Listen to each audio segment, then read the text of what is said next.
So the product that I do not recommend and I got recently was what they call the stealth mirror. Today is just a real quick update.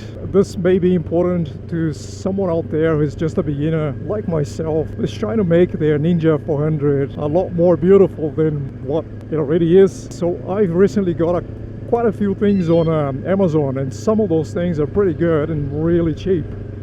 But some others are probably not very good. The product that I do not recommend and I got recently was what they call the stealth mirror. It goes in the front instead of those huge mirrors here.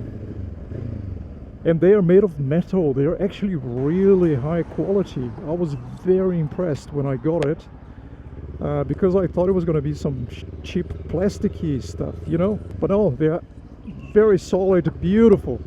I'll show you a couple of footage here now in the editing. The problem is that you cannot see anything. So it's not safe for you. It's probably really unsafe, like totally unsafe. Like you cannot see the car behind you, for example. You can only see cars that are on certain angles. So what is the point of having a mirror in a motorbike that you cannot actually use? So I'm gonna show you some footage of this along the way here.